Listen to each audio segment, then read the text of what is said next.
Welcome to So That Reminds Me, Reminder Publishing's podcast on Western Mass News. I'm Chris Maza. I'm Dennis Hackett. And I'm Ryan Feyre. And I'm Tyler Garnet. And this week we will be talking about the top stories of 2025. But of course, before that, we're approaching the year's end. So obviously the holiday season is upon us. So how are we all handling that at this point? Good. I had a gift that I was not sure was going to come in time because I kept checking the delivery status, and then there was no updates or anything, and then all of a sudden it showed up on Monday. So that was my holiday shopping concern. That's always the best. I pretty much have all my gifts all settled for, just waiting for them to come in. It just falls into now. I always second guess myself. Did I get enough? Am I going to have to buy more things? There are a couple gifts that I know I bought. I do not have any confirmation that I bought them, though, and no update on the delivery. So that might have to be a last-minute scramble. I hope, a Christmas miracle happens and they show up at my door. But that's about to the extent of my Christmas shopping so far. Or Santa comes down on the chimney. Yeah, I need some sort of miracle.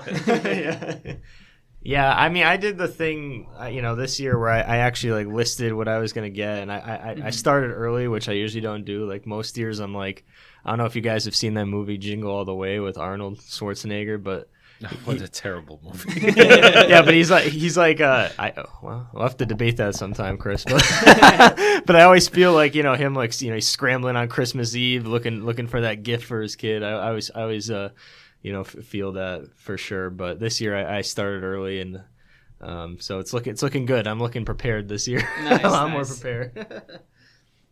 I honestly have no idea what my status is. My wife has been leading the charge on some of it, but there are times when I feel like I'm totally in control of the things that I need to do and that I need to get, and then others I just am in just complete panic. Yeah, and I do my fair share of online shopping and such, but so often I run up into so many time constraints that I get to the point where it's just like I have to go to the store to buy items because they're not going to arrive on time unless I want to spend like $1,000 in shipping. Yeah.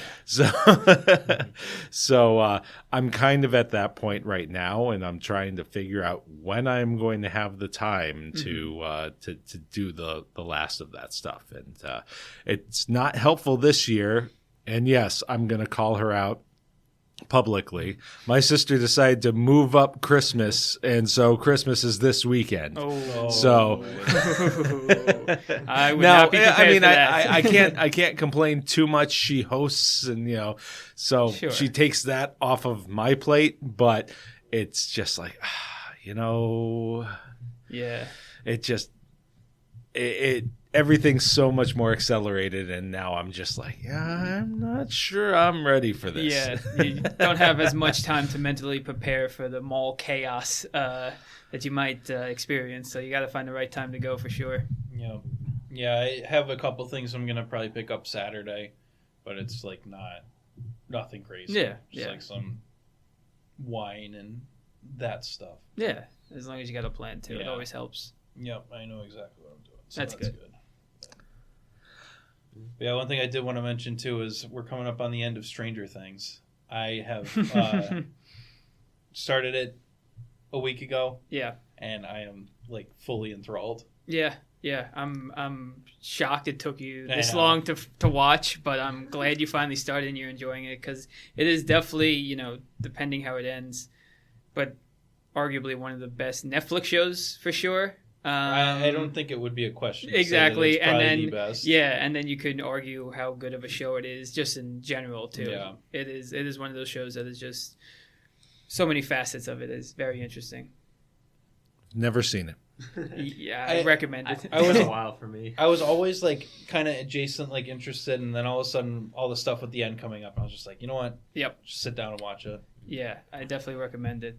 they just dropped a trailer for the next volume. I have not watched it yet, Yeah. obviously. Oh, but- well, obviously, yeah, because you would be very confused. But anyone who has seen it, I recommend it. It looks like we're in for quite an ending.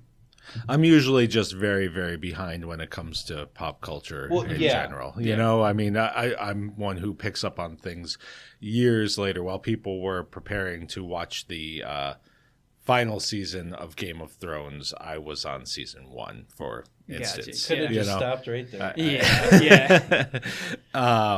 Also a show that I don't really get the hype. It was fine, but you know. Yeah. And like as another example, I've just started watching like Daredevil, the original. the that original I think that was not originally No, Disney. so that was a was Netflix show. Yeah. And Great show. then now it's on Disney Plus. So Yes. some of these things, like especially if it's on Netflix, when Netflix started, laying the hammer down on people sharing passwords, I will readily admit that I shared a password with a family member. While he shared his password with me, and my profile on his account was actually freeloader. Nice. So maybe I was a little bit too transparent when I was doing you were that. asking for it there for sure. But yeah, so admittedly, I miss out on some of this stuff, perhaps because I'm just not willing to shell it out. Fair. No, it's fair. Yeah. Well, also, it's just the oversaturation of content and just Absolutely. the accessibility of the streaming age. I mean, you get to things when you get to things. I didn't watch Sopranos till last year, and people always say that's like a staple, American show, and I didn't watch it till last year, so. Well, things happen. Yeah, not even with streaming services. Yeah. It's just sometimes things are just coming out so fast. Yeah, I that's gave up on a lot of Marvel stuff because it was just Smart. coming out so quickly and Yeah. everything was interconnected. So even something that I wasn't interested in would be connected to something that I might be interested in, so that I couldn't. Just adding confusion to something that entertainment shouldn't be confusing. No. Yeah, And Marvel did an awful job of making things very confusing. in the Yeah, last I was 5 going to years. say you used your time wisely in other senses because a lot of those Marvel shows were misses, but that's a whole nother conversation. Yeah. And now it sounds like they're not even going to matter. So Yeah, that's, again, and a whole nother conversation as well. So, Yeah, I don't know about all of the shows, but some of them, especially now we're in the Christmas season, and it was based around Christmas, one of the ones that I did enjoy as just kind of like a fun kind of nonsense show was Hawkeye. Oh yeah, I thought that Great- Hawkeye was a great fun timing show. for it. that was a Like, good one, yeah. That was and they had like really good actors in it. Like I love Haley Steinfeld, Yeah. Florence Pugh, great. Like Yeah. they were awesome together. Jeremy it was just Renner, a fun obviously, yeah.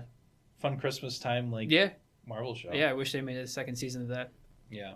I think they are. I don't know Hopefully. when. But Well, Jeremy Renner's accident had something to do with Yes. the timing of that and kind then of there stuff. was a pay dispute with him too, I think. So that's Yes. who knows. Yeah, so hopefully they can figure that one out. All right. Well, while we figure out all of the entertainment that happens that has happened this year and in past years, we're going to figure out and try to sort through everything, or at least the major things that happened in 2025. Some positive, and some when we look at, we're just like, man, I cannot wait for 2026. So before we get into that, we will have a few brief messages. The holiday season is quickly approaching, and you can bring joy to a child's life with just one small act of kindness. The Salvation Army's Toy for Joy campaign is in full swing, and we are asking you to help make a difference. Your monetary donation will help provide thousands of Western Mass children with a toy and a book, filling their holiday season with joy and imagination. At Toy for Joy, we believe every child deserves to experience the magic of the holidays, and your support can help make this wish a reality. To help give the gift of joy, visit tinyurl.com/toyforjoy2025. Together, we can make this holiday season brighter for every child. Toy for Joy is a partnership between the Salvation Army, Reminder Publishing, and The Republican. This January, Prime Magazine is all about connection. In our social issue, we explore how staying connected with family and friends can help you live longer, healthier, and happier. Discover the best apps and websites to meet people who share your passions. Learn how volunteering can help open new doors. And get tips for planning a multi-generational getaway that brings everyone together. We'll even show you how to turn your next workout into a fun social activity, because fitness is always better with friends. And if you're an advertiser looking to reach the over 45 market, contact sales manager Scott Green at 413-525-6695. Prime, your best life now.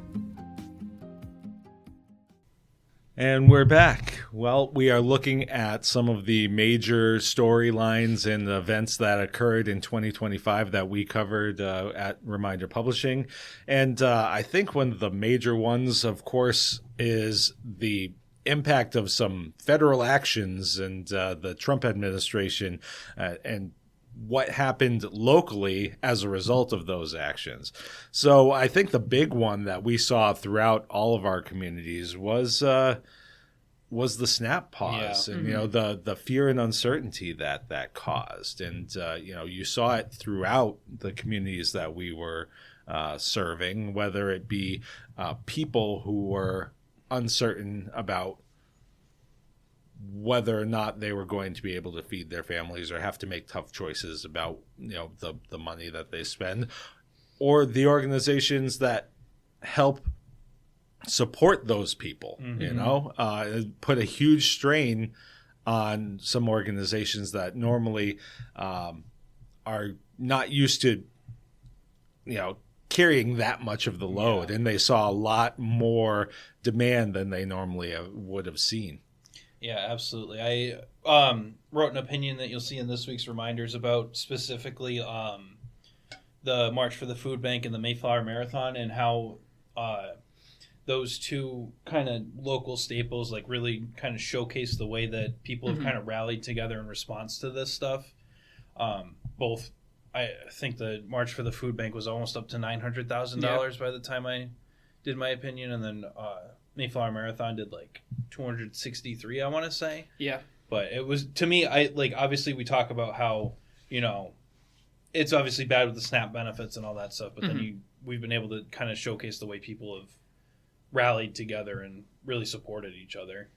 Yeah, I mean, I feel like one of the unfortunate themes of the year was just all the cuts that came down from the federal government. I mean, SNAP was definitely the biggest one because that affected so many families. So much fear of whether they can afford to put food on their table or afford, rent, had to figure out which one they could do. Obviously there was a lot of other cuts. I mean, I feel like half the stories I wrote about were, some funds getting cut, so projects couldn't go through the Job Corps program, all these other things. There was in the schools and healthcare, there were so many things. So I think, it kind of all culminated for the SNAP program because people were like, well, this is something I can help. This is something I can, at least volunteer some of my time, donate some money to help those in need because, there was so many people affected by so many different cuts this year. So I think especially around the holidays too, seeing the March for the Food Bank and how much it raised and, all these other local and state organizations come together with food drives, it was definitely nice to see the community come together for this, these SNAP pause. Yeah, that really, what really hit home with me about that too is when I started as managing editor, I went with Tyler to the Holyoke. There was a press conference, and Mayor Joshua Garcia, had just all of his department heads, and it was just like that. I feel like that's when it really hit because they were just the seriousness in which they took the situation. And Holyoke was one of our communities that I think was hit the hardest. Them in Springfield. So that was a really sobering press conference. I'm sure you felt the same way, Tyler, when you were there. Yeah, I really did. I mean, between that one and a few weeks later, kind of after, I don't want to say the dust settled because I know people are still affected by it. But when Governor Healy came to the Food Bank of Western Massachusetts to thank all those volunteers for their time, for helping the pantry, I mean, I remember just listening to the executive director there. I know Lorraine's Soup Kitchen and Pantry in Chicopee they were used to serving 60 hot meals a day. That went up to 160 a day after this, SNAP benefits were on pause. And then same thing with the Food Bank of Western Massachusetts. They said their calls went up 600% over those few weeks when people were concerned. So, hearing all these stories and, seeing all these people volunteering or getting directly affected by it really was a eye-opening experience. Well, and you brought up the Food Bank of Western Massachusetts. Earlier in the year, there was, canceling of some funding for them. I think it was almost $500,000, which, equates to about 1%, I think it was. But when you are on a shoestring, basically the way some of these organizations are in the first place, and then you throw on that, you compound the problem by having this influx of new need. I mean, it's creating it's already a little bit of a house of cards, and then you just destabilize things even more and put hardship not only on people, obviously, but you put additional hardship on the people trying to help the people. And, to Dennis's point, the outpouring of community support was terrific. But, those are also people who are dipping into their own, resources, perhaps more than they normally would. So there is a trickle-down effect, throughout. Yeah. And then one of the things we have to mention, too, is I don't remember what Monty Belmonte said the exact cause was with this, but one of the things that changed this year with Food Bank, the March for the Food Bank, is in previous years, I believe it was like $1 was 3 meals. Yes. But because of like inflation and I think issues with tariffs and stuff like that, that had dropped down to $1 for 2 meals. Yes. So that was another kind of wrench in that as well. Yeah. But yeah, and I think that there are a couple of other things. We mentioned a little bit education, and also there were some environmental, funding cuts that are a bit more nebulous. There's not as much of a visual, impact to those. You can look into the community and see how hunger affects people. And some of these other things don't garner quite the same kind of reaction, because when you're looking at, you lost $20 million, in EPA money that was, to improve air quality. I think with that specifically, though, with Springfield, I think Springfield has that notorious reputation of being, at one point, the asthma capital of the United States. So I think people were kind of more generally aware of that. But yeah, there's definitely other issues where you don't really see it as much. Right. Yeah. Yeah, I think that's one of the big things is, like, unless you are directly affected by asthma or somebody who has asthma or some other respiratory issue, you're just like, it doesn't, not that you don't care about it, but it doesn't have that same kind of that same kind of impact on a day-to-day when you're going about your life, thinking about these kinds of things. Yeah. So. Yeah. The $20 million that you guys kind of alluded to in Springfield, that one hit hard. I think the city is still fighting that at the court level. Or a district court judge ruled that they're not going to hear them, but I think and I got comments from city solicitor Bonacani. He said that they're still going to fight it, but that was a big blow for Springfield. And to the city's credit, I think they're trying other ways to combat this issue. I know I report on like an urban woodlands ordinance that they're working on to try to keep their microforest intact. But that was definitely a major story throughout the year, is the city just trying to fight.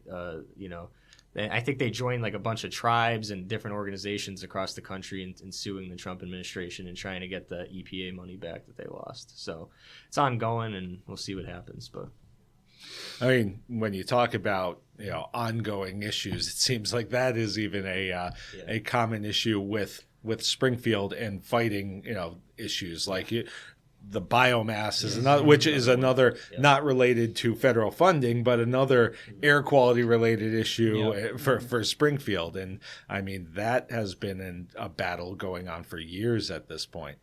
So. So another big thing, this was an election year for a lot of municipalities. Springfield was not among them with a mayor's race, but there were several that had mayor's races that were pretty interesting, especially in Hampshire County. There were a couple really, really interesting races. Yeah, the Northampton one was probably the most interesting. Our colleague Trent Lavakis covered that the election night. But Gina Louise Shara won a second term against, she beat Jillian Duclos, who was the downtown Northampton Business Association executive director. But I think surprisingly, Shara only won by less than 100 votes. I think it was like around 70.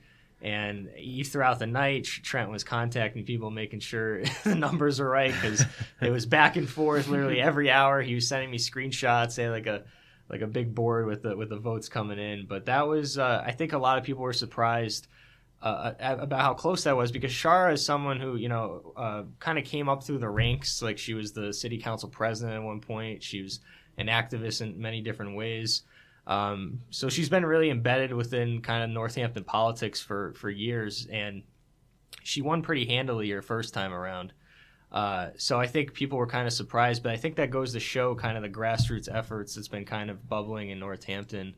There was a cohort of people that were kind of against, Shara's budget proposals the past couple of years.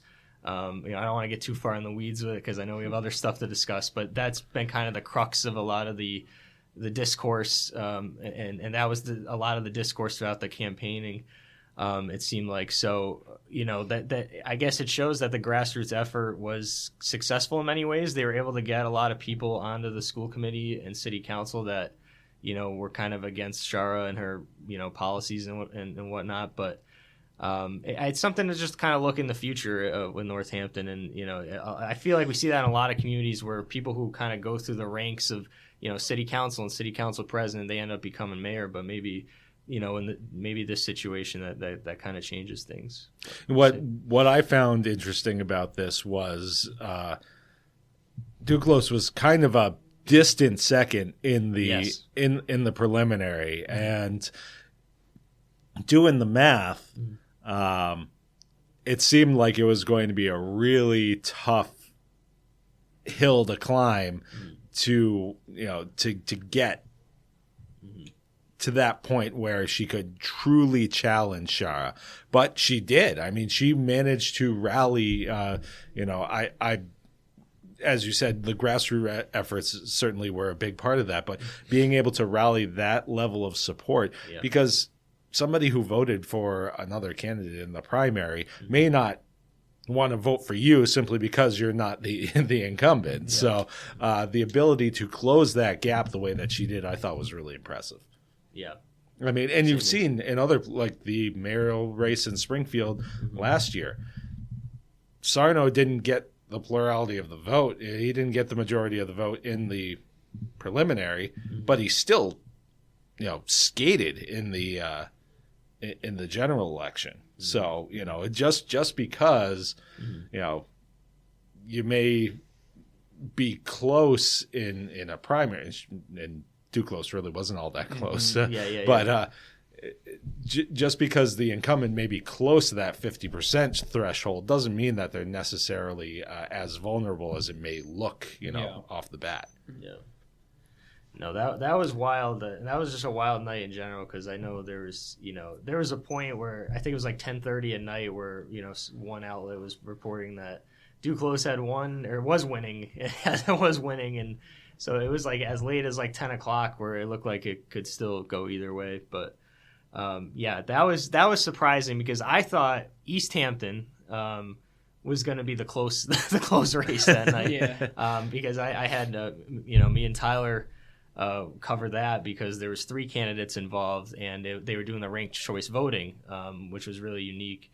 And so I thought that was going to be the close race, but it ended up being Salem Derby, who won, and he took over as the interim mayor back in July, when former mayor Nicole LaChapelle left for another job. So he ended up winning. So that was a little surprising to me in that on that night. But it's significant to just note that in East Hampton, Derby, he's the first mayor, and I think he's the third mayor in East Hampton's history. I'll have to check that. But so that was a significant night for the city. But yeah. Yeah, the ranked choice voting is an interesting aspect to this. It being the first time that they've used that, to elect something as lofty as mayor is interesting. Covering that versus covering other elections you've covered, how did you find the difference? I think it was jubilant. Like he had a lot of support. I was at Derby's party, and he was very nervous throughout the night, which I think a lot of candidates they kind of a lot of, like the other races that I've covered, a lot of candidates like to just be with their supporters and stuff, but Derby would keep like walking up to me and like telling me how nervous he is and like I don't know what's gonna happen, but as the night went on, it was a really good vibe. Like it was really celebratory, no issues at all. Do you think it was harder for him to read what the outcome was going to be because of ranked choice voting, or because sometimes when you've had your supporters out there, maybe some people are doing some exit polling and things like that. With a more standard election, you have a pretty good feel about the way things are going to fall. Of course, we were just talking about a race that we didn't think was going to be nearly that close, but in general, you can kind of get a feeling, pretty early on as to how some of these races are going to go. Yeah. And before I answer that, I do want to mention he's actually the fourth mayor in East Hampton's history, so I just wanted to correct the record for that. But to your point, I think he was nervous. Yeah, I think one, it was the ranked choice voting because you just never know. But also, I think his opponents too, like Lindsay Secula was one of his opponents, and she was kind of the she worked with La Chapelle for several years and was kind of a close confidant with her. So I think he figured that because she was so close with La Chapelle that voters would maybe sway more her way. But so I think that was part of it. I also think Derby's just like I've only met him like once or twice, but I think he's also just what Trent's told me too, covering him, like he's just naturally like I want to say like self-deprecating, but like. He didn't want to run for mayor, like when he became interim, he said, this is it. I'm just being the interim. I'm not running this election season. And then he changed his mind. So I think there was a bit of like self-doubt with him in the beginning. And I think that just kind of carries over. He is a little humble, like in a way. So I think that was also part of it too. Just kind of like the self-doubt, of not wanting to run initially. And then, and then he decided to run. So that's my perspective on it. I think it may have been a benefit to him in this race too, to wrap this up, that maybe he was able to establish a little bit of a track record before the election because he was acting as the interim mayor with Nicole LaChapelle leaving early. Yeah. Yeah. One of the other contested races that, it was a very vocal challenger, but didn't end up being much of a contest, honestly, was Will Reichelt in West Springfield defeating town councilor Dan O'Brien. Yeah, I was going to say, like, this felt like one of those ones there was a lot of social media back and forth and a lot of vocal supporters for O'Brien, but, like, did not really show up as much on the polls. And then Reichelt went back a little bit, like he wouldn't directly mention O'Brien by name in certain things, but it was kind of nasty a little bit. But yeah, I think that there was just a real difference in the perception of how town funding was being used, and I think O'Brien was trying to position himself as kind of a fiscal watchdog kind of thing that just didn't play really well. I think with the general electorate, because on top of everything else, yes, they have had to raise taxes lately, but for the vast majority of of Reichelt's time, there haven't been significant increases. And I think one of the things, too, we talk about the fiscal watchdog stuff, is he wanted to rip up the agreement with the Big E, which seems like not really a good idea, and renegotiate that. Which, on top of everything else, the town doesn't have any leverage in that. It's a 30-year agreement that the Big E has no reason to renegotiate. No. Yeah. But yeah, there was that.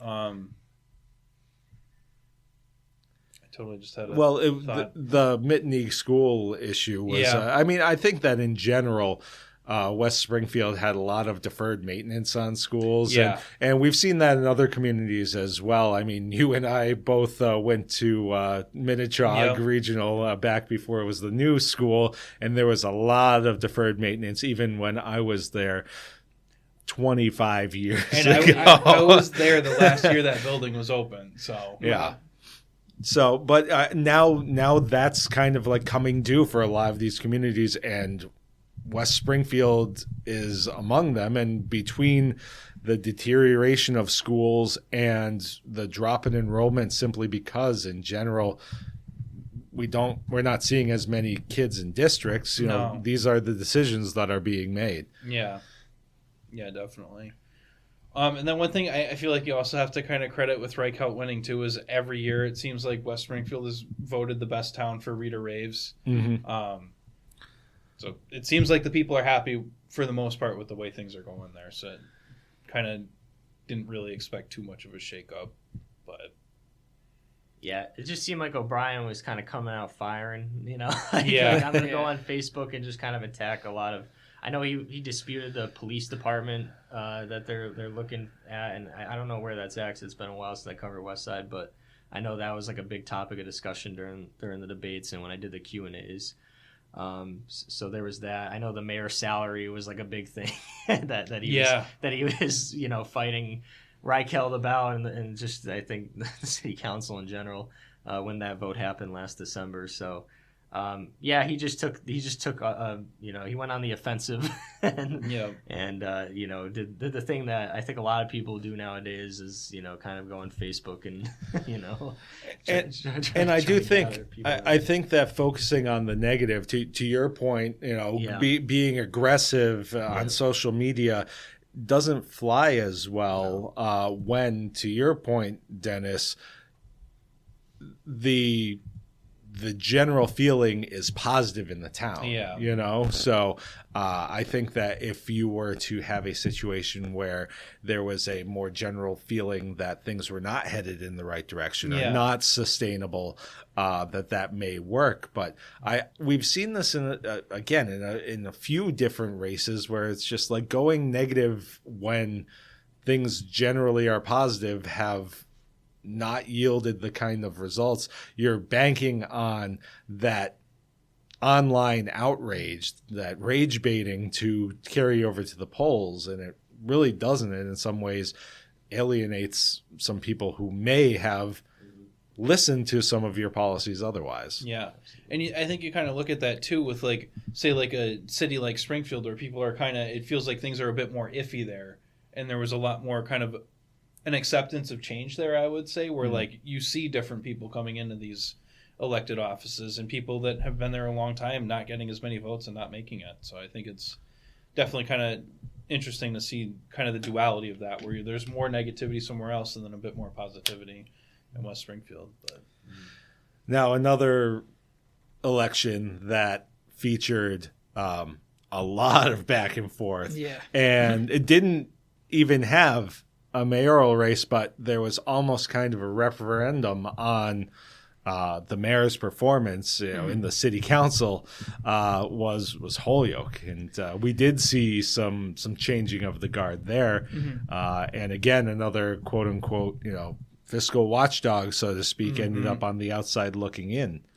Yeah, Garcia has expressed multiple times he was upset he didn't have a challenger. But now, I always think that's always something that a politician will say when they don't. Oh, I was looking forward to a fight, and it's. Yeah. But sorry, I'll continue. No, and even though he didn't have a challenger, it didn't mean that he didn't run. campaign. I mean, he was still out there not only advocating for himself, he set up his headquarters, but was one of the more interesting things of the campaign for the city councilors is he also kind of ran a campaign for the city councilors he wanted either reelected or, new ones he wanted to replace some outgoing city councilors. I mean, the biggest one was Kevin Jourdain.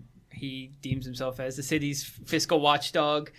He's served on the board for nearly 3 decades, and he is definitely one of the more vocal city councilors at their meetings. I mean, ever since I started covering Holyoke, their meetings are long. Sometimes they can't get through every agenda item because each topic, especially when it comes to the taxes or the city's financial updates or anything else with the budget, is a long discussion.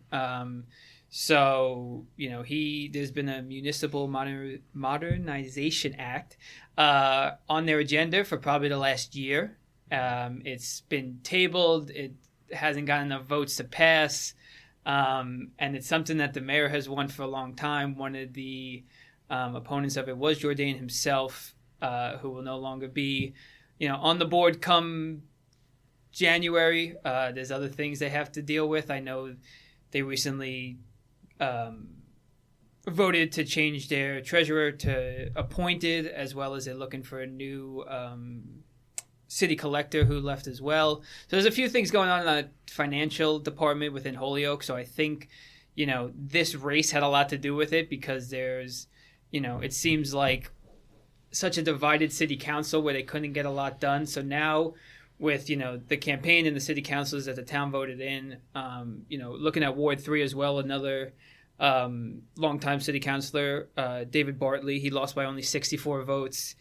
He was seeking his 8th term. So those are 2 longtime city council vets who will no longer be there in January. And, the people replacing them were definitely people who were at Garcia's headquarters that he was campaigning for. So, I'm interested to see come January how that city council is able to get some more agenda items maybe passed through and approved.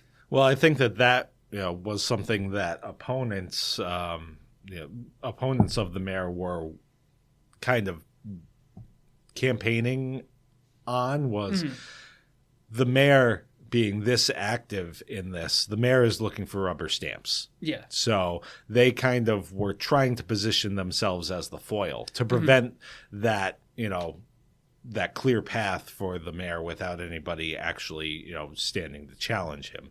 So I did think that that was an interesting tactic. Obviously, it didn't resonate enough with enough voters, but I think that is an interesting question to bring up, which is, when the mayor is pushing that hard for quote unquote his people, is there going to be that discourse? Is there going to be that hard look at some of the things that the mayor and his allies want to push through? Yeah, I mean, I think it's always good to have, I guess someone giving you at least a little pushback. You don't want to have just everyone always saying yes, because you always want to see, the other perspective. I know there was plenty of, I know we talked about social media a little bit in some of the campaigns. Jourdain and Garcia always go back and forth with each other on Facebook just to say anything, So it's, it's one of the things. I mean, I'm trying to lock down an article with Garcia, just looking at his, new term coming next year. Definitely one of the questions I'll ask is about him and his relationship with the new council, how he views that and stuff. Because, it was definitely a talk of the campaign. And like we said in the campaign that he didn't have an opponent, he still had a lot of the media's attention.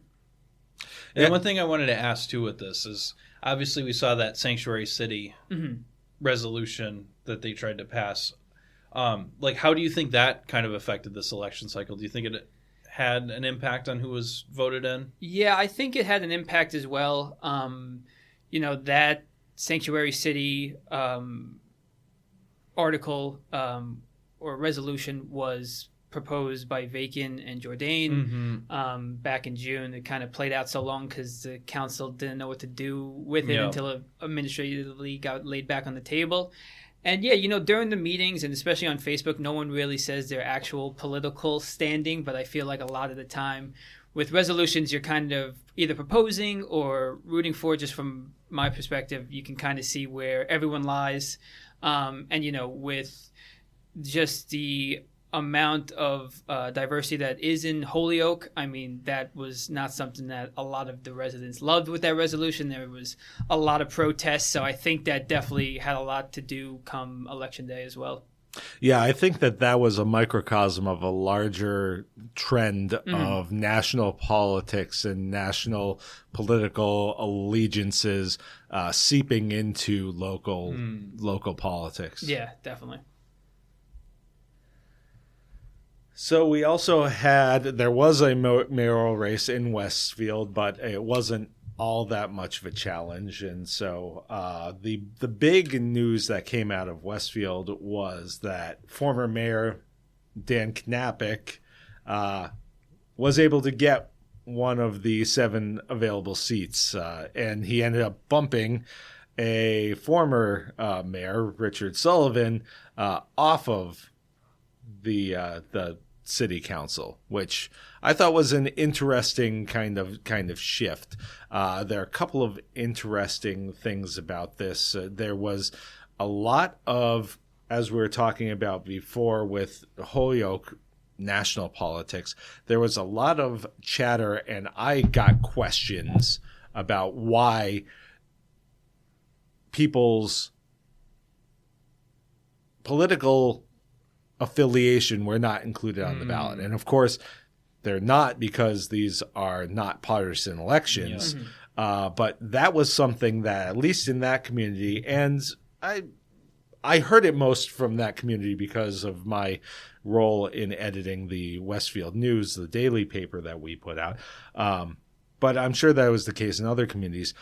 People were very fixated on, well, who's a Republican and who's a Democrat. I actually had somebody call me up and say, well, I need to know if they support those wackos.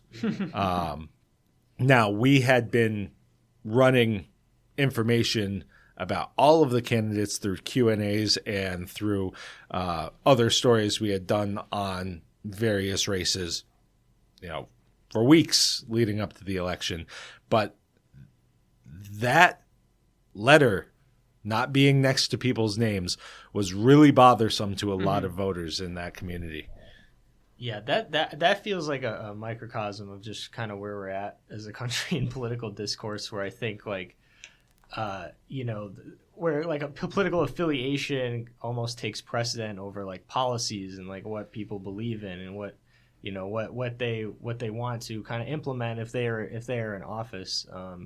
It is really strange to me. That's kind of where we're at, and I think that we're seeing it. It's interesting to see it on a local level, like especially on a local level, to be honest, because I don't know, like it's a lot of it is it's financial work. It's being kind of a purveyor of the budget, but it's also just it just fascinates me that that's kind of like the conversation that kind of people have, or that kind of takes precedent over kind of the actual like pressing issues at hand, and how this candidate can improve the municipality. And, it's almost the inverse of the old adage that all politics is local. Yeah. Yeah, that's true. Yeah. And of course, Chicopee, everybody seems to be happy with Mayor View, but there were some other races. Of course, it's not very often that we have a race for city collector that is really enthralling. Yeah, that's the vibe I got from the race itself as well. This was due to city collector Stanley Iwanicki. He announced his retirement in October. So he served in that role for, I believe, a decade plus, amongst other roles within the city. So, losing a lot of public service within the city. But yeah, there was a race that ended up Sandra Perret beat Rajesh Sanghvi on election day after the primaries. Those were the final two.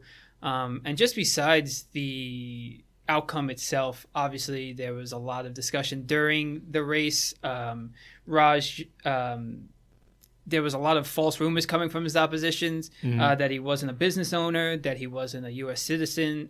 He had a lot of his campaign signs stolen off lawns. So that really played a lot within his campaign.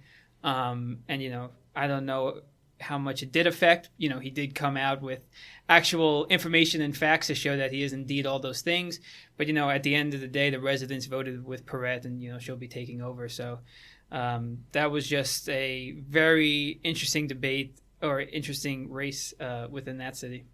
Well, and what also makes it interesting is that Sangui had proposed the quarterly tax system, which was also a question of a non-binding question that was supported. So kind of an interesting, dichotomy there between, we like your idea here, but we don't necessarily like you as a candidate. Yeah, and I know it came down to a close race, but that is interesting, because he did, show it to the city council. City council had to endorse it to put on the ballot, and it is a non-binding question. And even though the voters did, vote in favor of it, now that just means the city council has to figure out how they want to pursue that question further. Nothing was set in stone.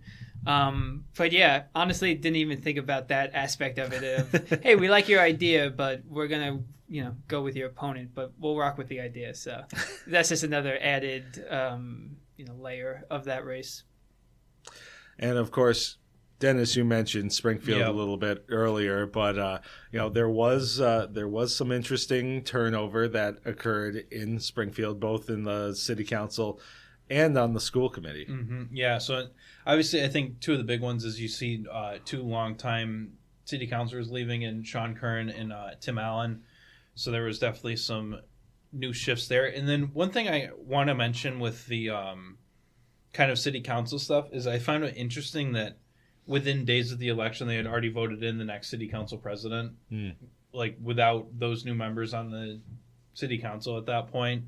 And I believe they did the vice president just last week or something like that again before everybody had taken office. So I thought those were two kind of interesting points there. But yeah, and then somehow Mallow Brown continues to hang on. Yeah. No, that's true. A creature of survival, for sure. Yeah, he wasn't really at any of the council events that I covered, but he wins. He continues to win. I guess just one other thing to mention with the council is, Justin Hurst is back on city council, and he ran against Sarno for mayor a few years ago. Then the $10 and fish dinner thing came out. But now he's back, and he's already been making videos on Facebook attacking the Sarno administration and saying, we'll worry about mayor when the time comes. So it seems like this is kind of a stepping stone for him to kind of get back into that race, which I believe will be in 2027. Now, to be clear, with the $10 fish dinner thing, nothing has been. There's been no resolution to that at this point, so we can't make any assumptions about any guilt or involvements that may have occurred. But it is a talking point that it continues to be a talking point as we move forward. One thing that I found interesting among the things that he's talked about lately is that in certain precincts on election night, there were not votes reported, and then later in official they were reported, and so this feels like he's trying to discredit the elections office a bit. The elections office, which is at the center of some of these discussions that we're having. So there's a lot of politics that seem to be at play here, even in these social media videos. And while he says he's focused on city council, feels like there's some groundwork laying here. Definitely a political tactic to start discrediting the people at the center of counting votes and everything. Now, this is how I am perceiving this. These are opinions. These are not. This is an opinion. This is Yes. not drawing a conclusion, or this does not represent the opinions of Reminder Publishing or its its ownership. These are simply my observations as someone who's covered the city and has lived in the city for years. If we're going to see breadcrumbs, we're going to connect them.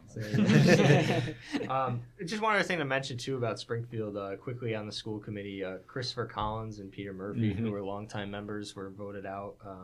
Rosa Valentine beat Christopher Collins, and Ayanna Crawford defeated Peter Murphy. I don't know too much about Valentine. I know Crawford is very, very active in the community, and she wears many hats. And she's also I think, communications director for State Rep Orlando Ramos. So that's just something to note. Very interesting to see 2 longtime members get voted off. So. Well, Valentine, her background is very much more hands-on. I believe that she was a building educator for a long time, either as a teacher or as an administrator. She also, I know a little bit more about this one specifically because I am in her district. I live in Springfield, so I'm in her district.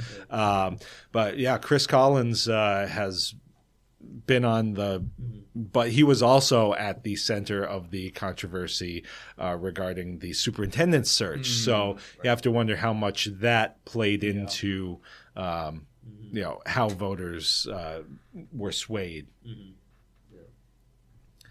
All right. Well, we've covered a lot in a very short amount of time, so we are going to take a quick break to catch our breath, and we'll be right back. We get it. You're busy, but you want to be connected to your local community. If you're not reading The Reminder, Western Mass's free weekly newspaper, you're missing out on the heartbeat of your town. Stay in the loop with all the latest buzz, from local stories to community updates and exciting events. It's all in The Reminder. Just log on to thereminder.com and dive into the hometown news you love. To subscribe to receive The Reminder at your home, call 413-788-1316. Don't miss a beat. Your town, your stories, your community for over 60 years. The Reminder. We are hometown news.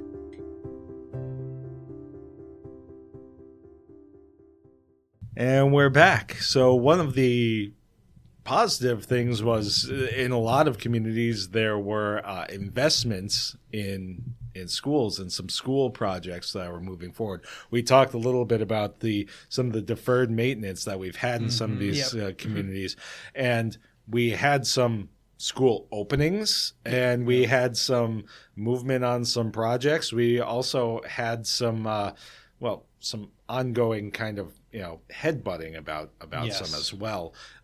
So let's start off. Peck Middle School in Holyoke did cut the ribbon on the new school, which is right where the old school used to be. Yep. And I was able to go to that ribbon cutting ceremony. And, the one thing I took away from it, obviously I got to tour the building, just beautiful. I never saw the old one, but I can tell obviously the new one is newer and just looks great. But something we'll touch on a little later, I won't get too into it, is you could just tell how happy everyone was with this project, especially a week after exiting receivership. That was a big talk of the ribbon cutting. So, MSBA had a big help with this project. It's an $85 billion project. City's responsible for about $27 million, and MSBA is going to reimburse the $58.4 million. I definitely think it turned out really nice, and the city was pretty happy with the project because it was their first new school since 1989. Yeah, and also Westfield Elementary School in Westfield, Westfield River Elementary School, celebrate their ribbon cutting in January, which is a combining of two schools, the Franklin Avenue and Abner Gibbs Elementary Schools. It was their first school in 25 years, their first new school building, that is. And I know from from personal knowledge, because I have family who lives in Westfield, they were very excited about this finally coming to fruition. It was a $61 million project. A little more than half of that is covered by the MSBA. So you can see that the state is doing a lot to support a lot of these projects too. Yeah, and this one always kind of stands out to me because this was one of the few like MSBA projects that's gone through its like whole cycle while I've been kind of reporting, because I remember before I moved on from covering Westfield, that was one of those things that they were really starting to get like the building committee and all that stuff up at the beginning of that. So I thought that was kind of one of those full circle moments where I saw it at the beginning, and then now obviously it's completely done. So, and people moved in. Now, one thing that I've found interesting is there seems to be much more of a focus now for a lot of these communities on the middle schools. Yes. A lot of them, the high schools have been. There was a period of time where I remember we were looking at Minnechaug was getting. I was covering while I was there. Wow, feeling old. I'm not that old, but I was covering the discussions about the new. The new Minnechaug at the same time, around the same time, were the discussions about the new Longmeadow High School. I was covering that area at that point.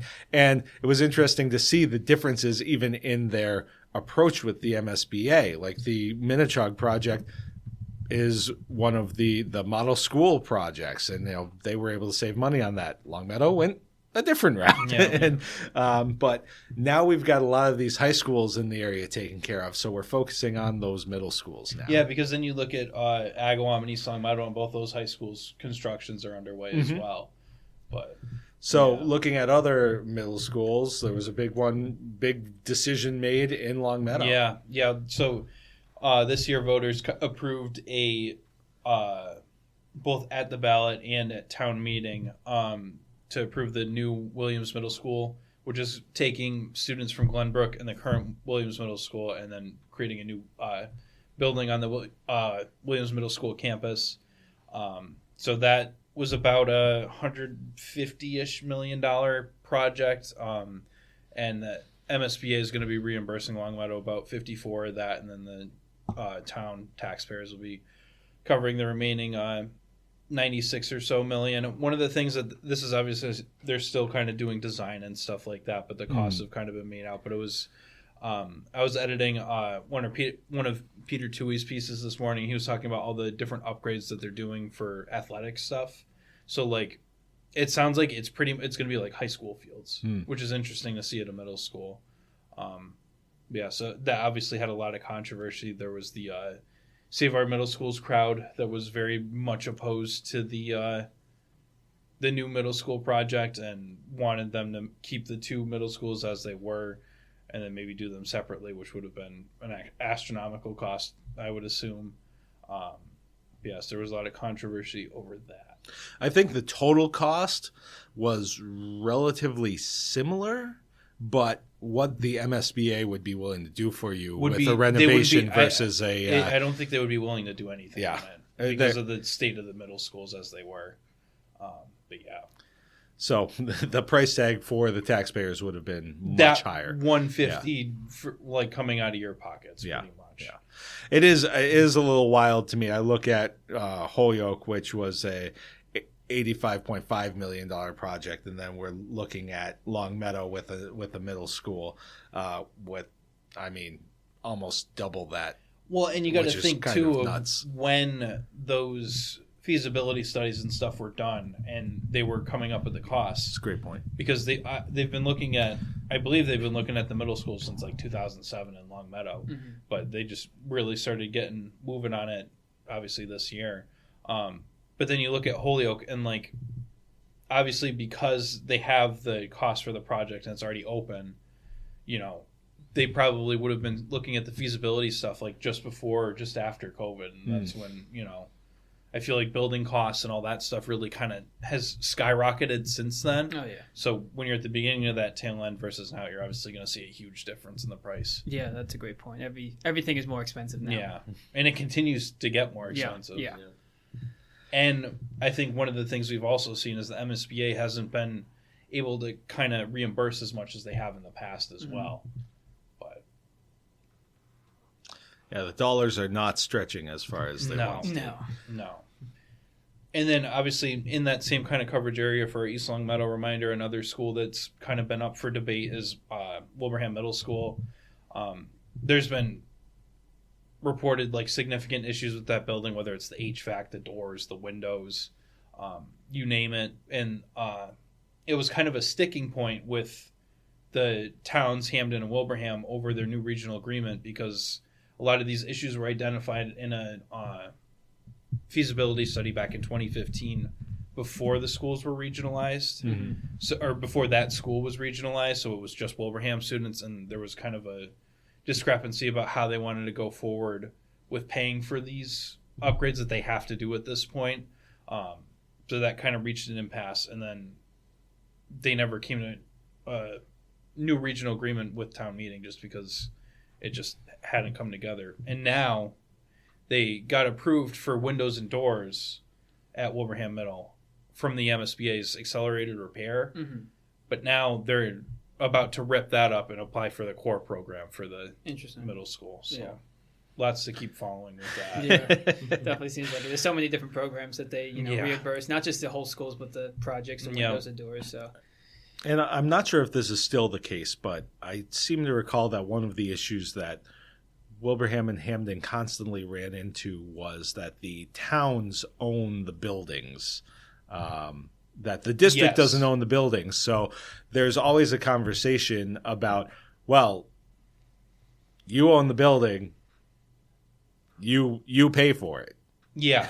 And then that's the issue, because prior to, I think when it's the schools that aren't the regional schools, like Green Meadows or the Wilbraham Elementary Schools or anything like that. I think that's the way it goes. But the sticking point here is that Wilbraham Middle is now a regional school where it has Hamden and Wilbraham students. But the problem obviously is all these litany of issues were kind of discovered when they weren't. So that's kind of the uncertainty there. So we'll just see how that turns out. Yeah.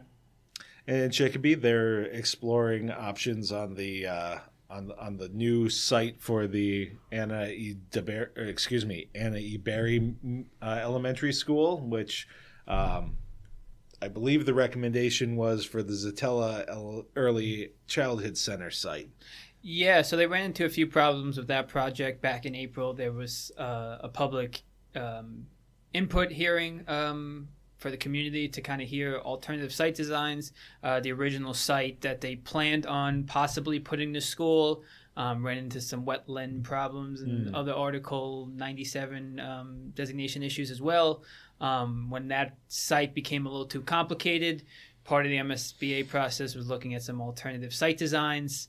After some thorough reviews and multiple other public input sessions, recently, I believe it was last month or this month, the commission voted for the Zatella Early Childhood Center site to be the preferred site destination.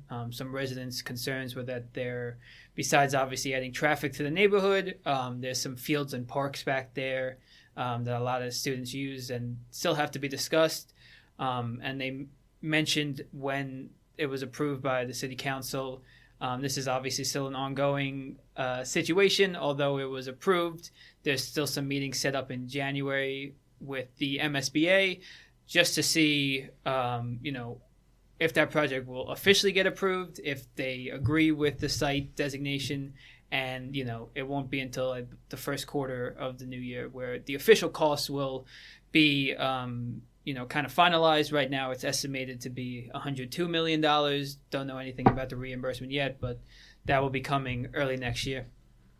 Well, while we are on the subject of schools, and we're all now staring at you, Tyler, we'll just jump right into the Holyoke schools exiting receivership after 10 years. Yeah, this was a story that I only kind of really knew about.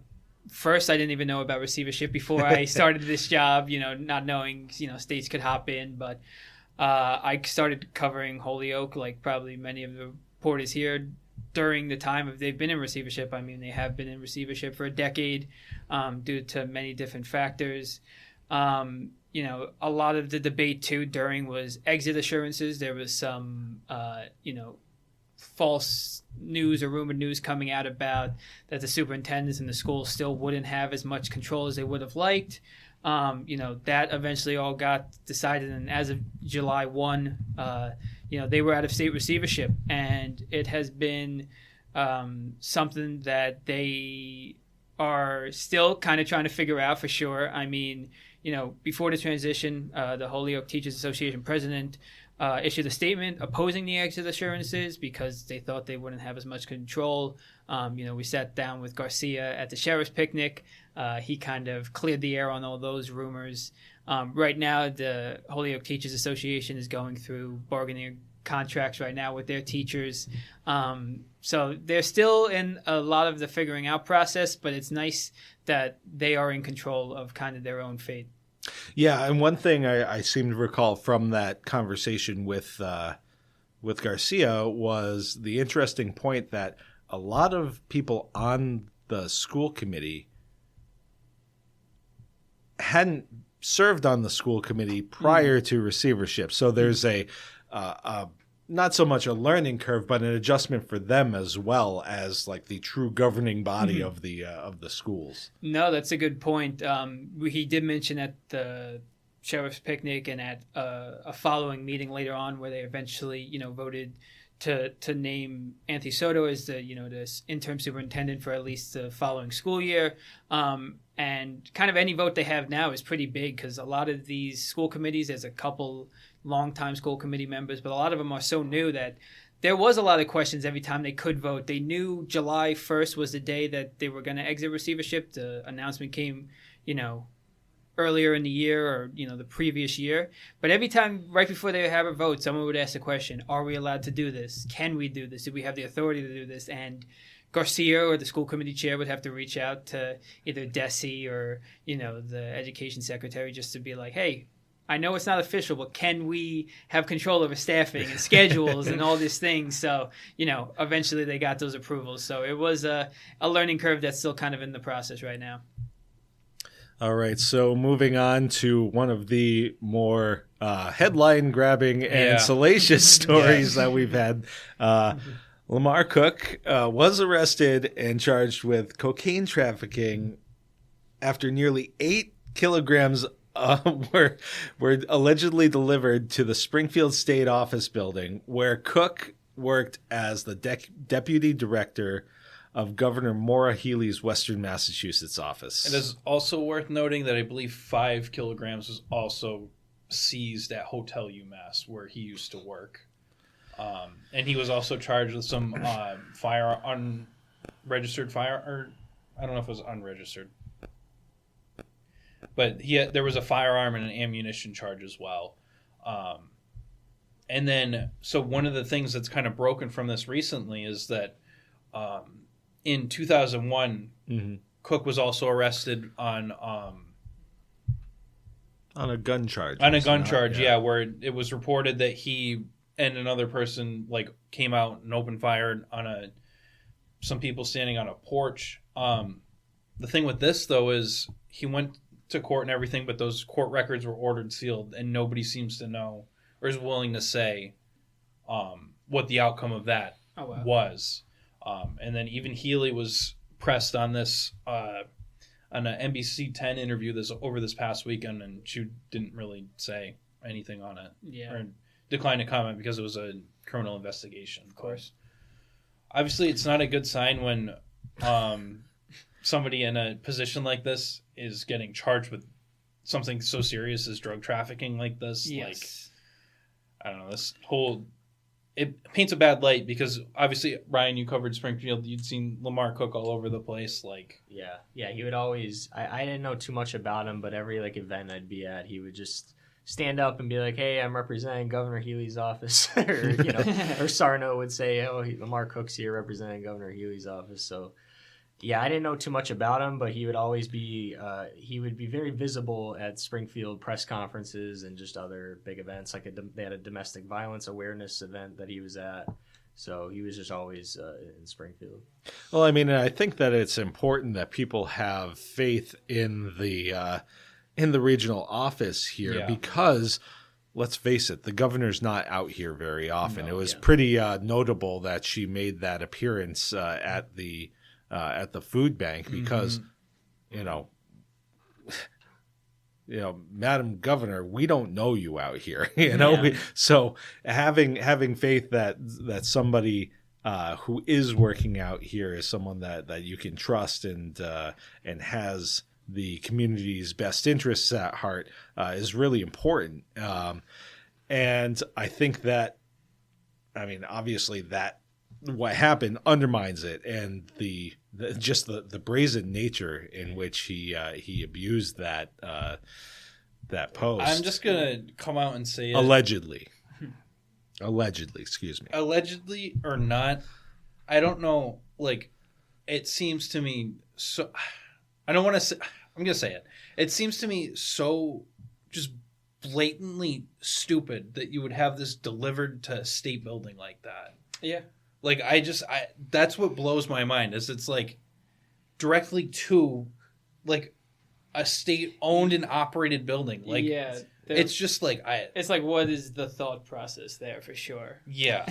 I also think that people don't appreciate just how robust the investigative unit for places like the Postal Service truly is. Yeah.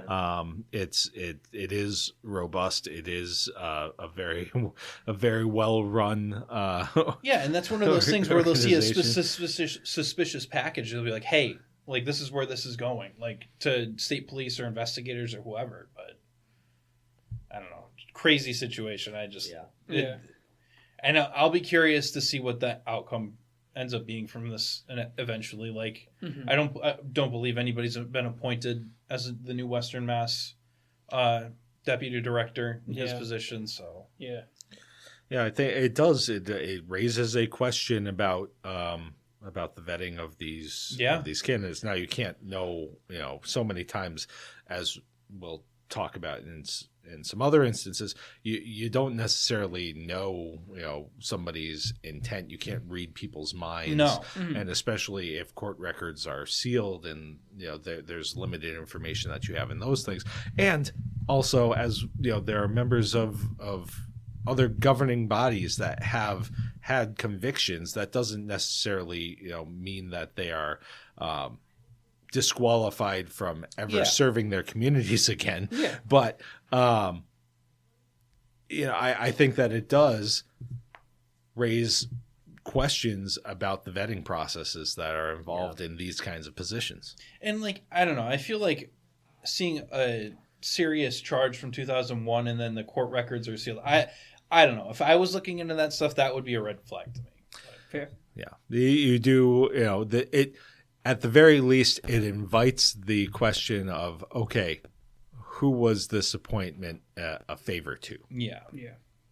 I'm not suggesting that it was a favor to anybody, but when you have these situations, it invites that question. And I think, I'm going to be honest, I don't think Healy has really the best reputation from a lot of people. I feel like more than ever, I've seen that people have been kind of down on her, and then you see an appointment like this, and then the fallout, and I don't think it's doing any favors to anybody. Yeah. But. Well, speaking of court-related issues, amazing transition. The seamless transition only works if we don't then acknowledge it. Yeah. I had to the proposals for the new Hall of Justice, the courthouse, that saga continues, and there are some interesting players, who have stepped to the table here, so it's the issue is no longer, is Springfield ever going to get a new courthouse? It's not only where is it going to be, but there's also an element of who's going to benefit from this. Yeah, this is one of those things, Ryan, you can obviously speak to this a bit more, your experience covering it, but there's 11 proposals that were submitted for this, so people are very interested in being the property owners for whoever ends up developing it. So I think that's something to keep in mind with the background. And obviously, you see big names like the Picknellis, Jeb Belize, Tom Dennis, like... Two separate proposals by two separate Picknellis. Yeah. Yes, yeah. This is something that's been going on for many years before my time covering Springfield, but there were a lot of major developments. Obviously, earlier this year, the state's Asset Management Board voted in favor of a proposal to have a private developer lease the future courthouse for a minimum term of 40 years and a maximum term of 60 years. Ideally, they want like a 300,000 square foot courthouse, and they want it kind of in a centralized location. Someone from the Division of Capital Asset Management. I always mess up their name, but DCAM is what they're usually known as. They're overseeing the project, and while a location obviously hasn't been chosen yet, the proposals just came out, as you guys were mentioning. I know DCAM has been on the record saying that it likely won't be where the courthouse is now.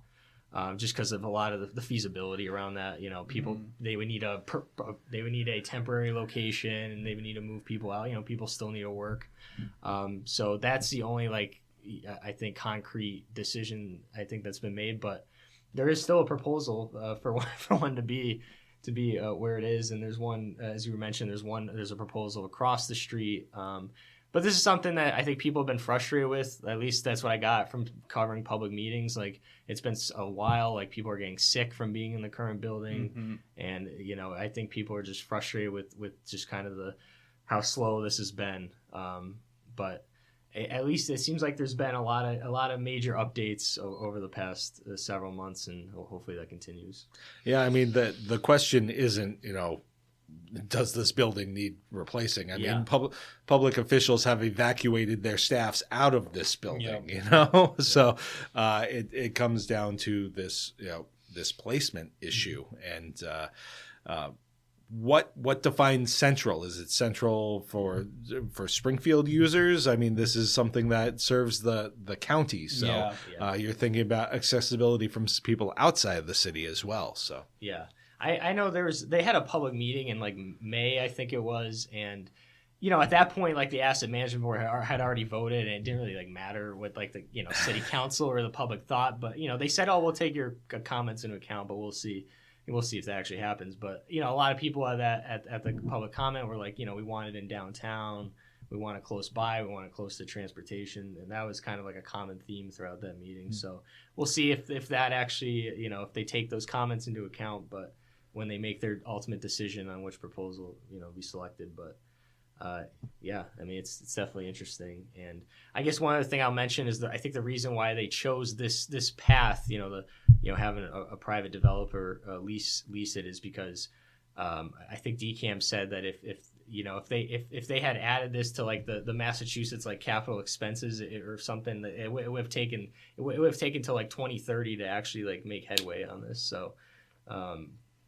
because there's just so many different capital projects that the state has to worry about. So that's the reason why they kind of chose this path. I'm also totally okay with the state not being in the real estate business. So. Yeah, very true. That's a personal opinion, but another project that has taken a while to finally open, but is now fully operational, is the Westcom Emergency Communications Center. What can you tell us about that and how that all came together? Yeah, Dennis kind of mentioned before, this was kind of a full circle project for me. I know there was a lot of different site proposals or kind of ideas where they could put the new center before I started, but at least I was at the groundbreaking last year for this event, and I was also at the ribbon cutting this year for the new Westcom Regional Emergency Communications Center.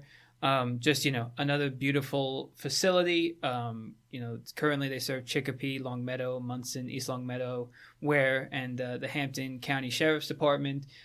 This was formerly located at Chicopee's public safety complex, and obviously it just grew into something much bigger, so they had to get its own center. It's beautiful. It has training rooms. It has rooms for the dispatch, which obviously helps with response time.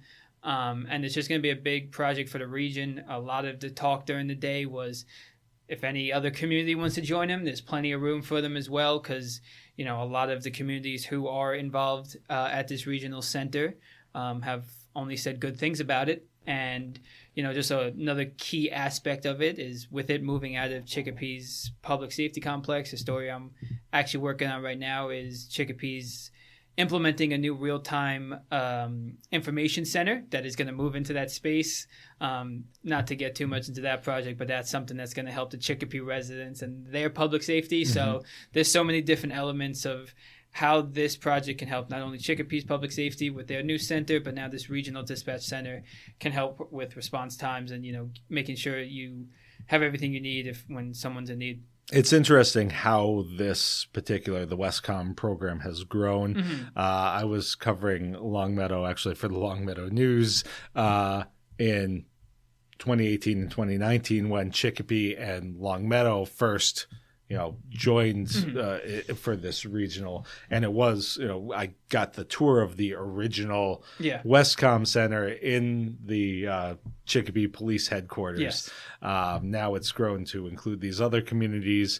And it's on a site that in and of itself has an interesting history. First as, for those who have been here long enough, remember it as the Gold Club, which was an adult entertainment venue. I have a funny story about that when we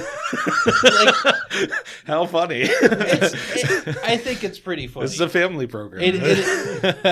All I'll say is when I did track in high school, in the winter, we would go up to Smith College, where they had all the meets in the winter, and every time we would drive by the Salter College, one of my friends would always say that was the old strip club, and somebody would always make a joke about it. But that was that was my little personal. There was definitely some jokes about what the former building was that day as well. So it is definitely had its history of other things, and now it will serve as the dispatch center.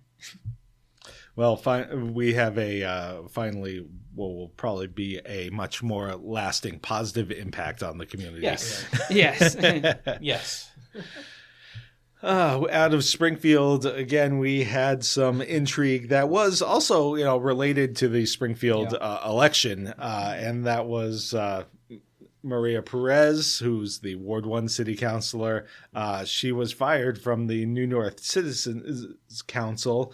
And now she's turned around and sued that organization in what has turned into one of the messiest both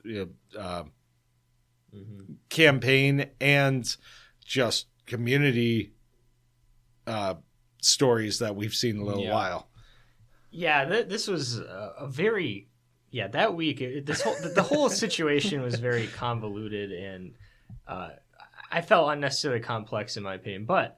I came back from vacation and surprise. I get this, we get this press release about, Maria Perez has been fired and it was very vague. And I reached out to the executive director at the time at the New North Citizens Council, Maria Ligas, and she confirmed it, but wouldn't comment any further. So that's kind of what started everything. And it snowballed throughout the week. There was a lot of he say, she say type situation. A second press release was sent at the beginning of August from the New North Citizens Council executive director again saying hey, there's some inaccuracies in the last one, but it was still my decision to terminate Maria Perez. And basically it didn't. The initial press release didn't come out and say, "Oh, Maria Perez embezzled funds," but it did have it had this blanket statement we are against, and I don't remember the exact quote, but we as an organization are against the embezzlement of funds. So that's where it kind of all stemmed from. But after she was fired, she sued the New North Citizens Council for wrongful termination. Also sued her, what would be her eventual opponent in the Ward 1 city council race, and Josiah Gonzalez, who at the time was part of the New North Citizens Council in various capacities. So she sued him as well, because alleging that he was part of it, like colluding in this process of firing her. She had a big press conference, and I think there was another count of like she sued another employee for, I guess, like grabbing her and the way she was escorted out of the building. She was escorted out of the building. All this to say that nothing has come out of it as far as I know. So this is all kind of just everything's alleged at this point. But Perez ended up winning the Ward 1 seat again. Both candidates, she and Gonzalez were very, mum about this a lot. Like there was a lot of silence after the whole lawsuit came out outside of the press. To kind of speak to that too, neither of them showed up at like any of the pre-election events. Yeah, Gonzalez showed up to one council event that I was at and gave his piece, and that's what I saw, but. It's hard to explain what happened because there was a lot of moving pieces and there's a lot of updates as the week went on, and who sent the press release and who did, who was a part of the formatting this press release. So it was just it was a messy situation, and like I said, very convoluted when I don't know, definitely. Because all of this is kind of alleged, I don't want to like give my opinion or anything on it, but it did kind of, I feel like, factor into the election when it did eventually come around. Yeah, and I think one of the things too is they kind of skirted around it with the ambiguous language about not embezzling funds. But I think one of the things that was confirmed was that she, or one of the reasons why they terminated her was because of the they found political like promotional materials about her work on her work computer. Yeah, she was. She was working on she was working on just her political activism while at work or something like that. So, that was like the concrete thing that came out of that. Yeah. And then I believe our friends over at the Republican did some reporting on this as well, and they kind of confirmed that Gonzalez was the one behind that initial ambiguous press release as well, which was obviously done without support from the executive director at the time and all that stuff. So definitely a sketchy situation to say the least. Yeah. I mean, I guess one thing to note about all this is Perez, has been a part of the New North Citizens Council. She was a part of it for like 4 decades. And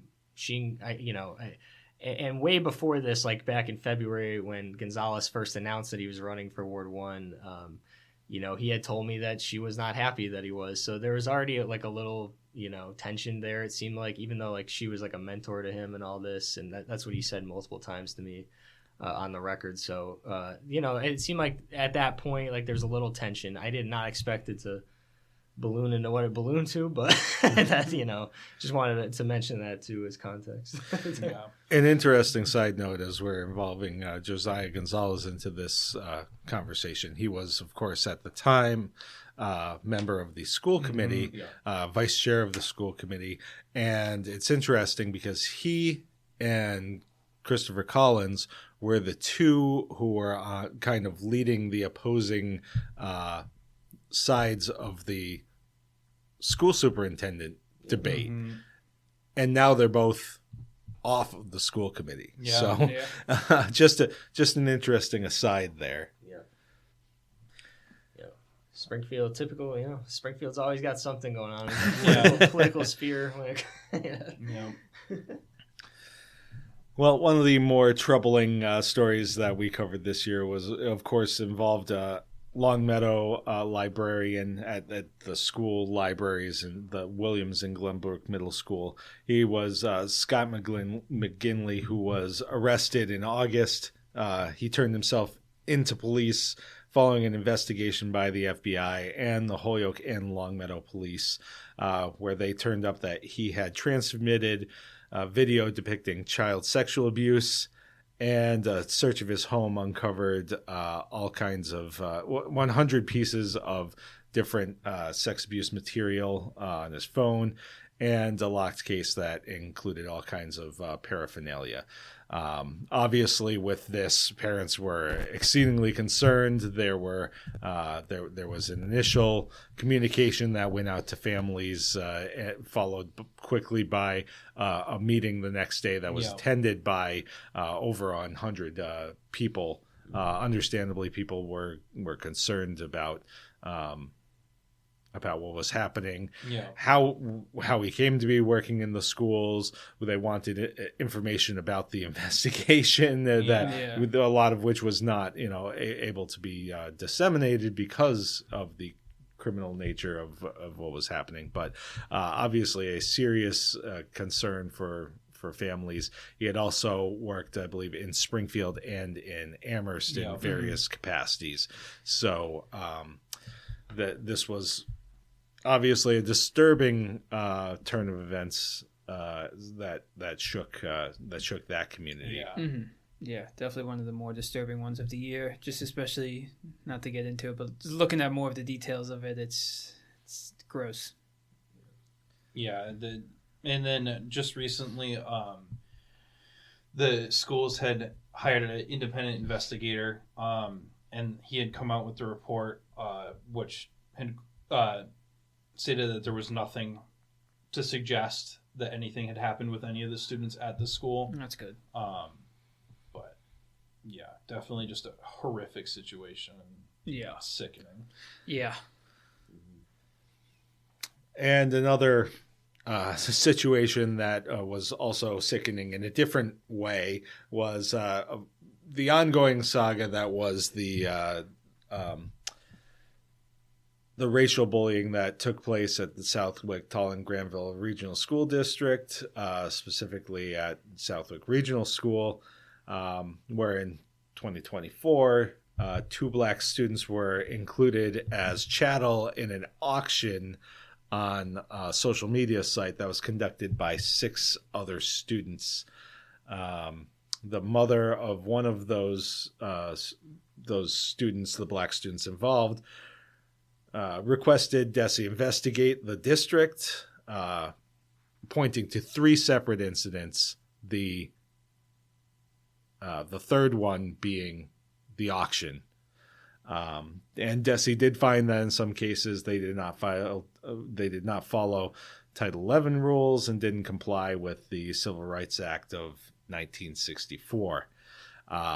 Now, the school, most recently, why this is a topic for 2025 is the district and the mother of that student settled for $50,000, and following court costs, $44,000 of that was deposited into an education fund for the victim.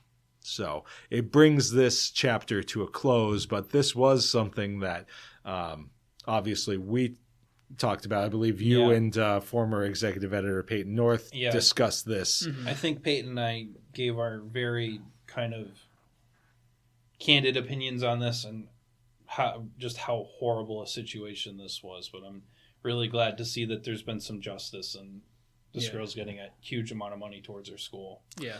And I mean, I think that it's a step forward too. There's an opportunity for the district to take steps to improve the way that they respond to these situations as well, as there were some shortcomings that were identified in their response to this. Yeah, absolutely, definitely. So that wraps the list that we had, but I feel like we should kind of try to end this on a cheerier note. We definitely should have maybe rearranged some of these. So I guess looking forward towards 2026, is there anything on the horizon that we think our readers should look forward to, or that the towns that we are covering or organizations that we are involved in? Things that we can point to as points of optimism for 2026. Well, I mentioned it earlier, and I kind of, like I said, I had done an opinion on this for this coming edition of the Reminders, but I think there's a lot of things that you can look at that give you hope this time of year. Like, I'll talk about the March for the Food Bank again. Like $900,000. That's incredible. Yeah. Awesome to see people are supporting other people.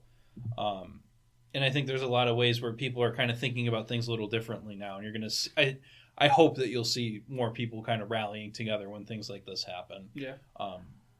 Because, like I said, there's a lot of, like we talked about, some pretty dark material and stuff, but like there's still so much good happening and so many things people can look forward to. Yeah, definitely. But yeah.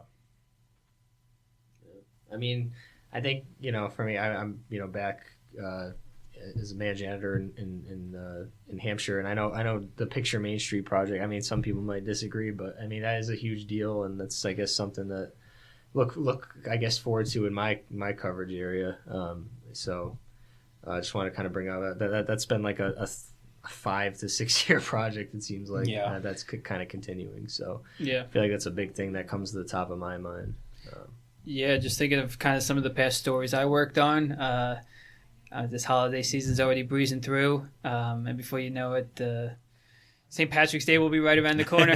You couldn't believe, I wrote a little update on Chicopee St. Patrick's Day Parade Committee.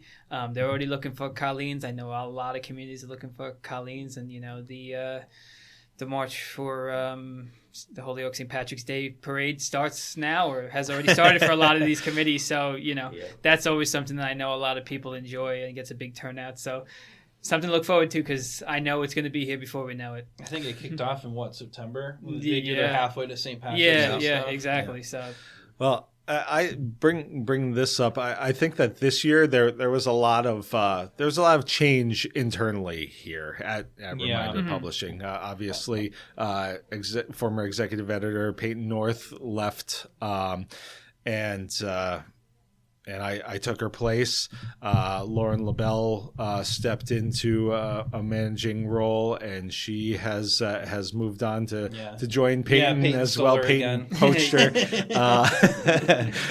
No hard feelings, but so we were able to elevate Ryan to managing editor position, and I think that what's encouraging for me is I think that we've got a really strong team here. Mm-hmm. We are set in we are now in a position where I think that we can have a little bit more stability in our internal structure, which will help us in our endeavors to tell the story of our communities and make sure that we are able to get into the communities the way that we always hope to, and that we'll be able to, on top of everything else, bring some new and fresh things to the table. One of the things that we are doing starting next year is you're going to see that we are going to have our news much more timely up on our website and on social media. We're also going to be incorporating more things, more ways to engage our audience and our readers, whether it be through different avenues, social media, the web, things like this. The podcast was really our first dive into something new, and it really I think opened our eyes a lot to the different ways that we can connect with our community and reach people and meet people where they are. So I'm excited for some of the things that we have coming through in the next year, and honestly the team that we have that's going to carry those out. I think that is a great way to kind of wrap it up for sure, and I agree, and I look forward to 2026. Yeah, lots of good things coming. All right. Well, thank you for joining us for this extended edition of So That Reminds Me. Thanks for listening. We'll be back again in another couple of weeks, but I just want to wish everybody a happy holidays and a happy new year, and hope everybody gets to spend time with their family and have a good time. Yep. Indeed. And thank you to everybody who is serving in our military and such, who are not able to join their families this year, and especially those who are in public safety, who also are going to spend time away from their families, making sure that the rest of us are safe. Agreed. Thanks for listening to So That Reminds Me, produced by Western Massachusetts news source Reminder Publishing. Don't forget to subscribe to the podcast, find the latest news at thereminder.com, and follow Reminder Publishing on Instagram at Reminder Publishing, on X at The Reminder MA, and on Facebook. Reminder Publishing, we are hometown news.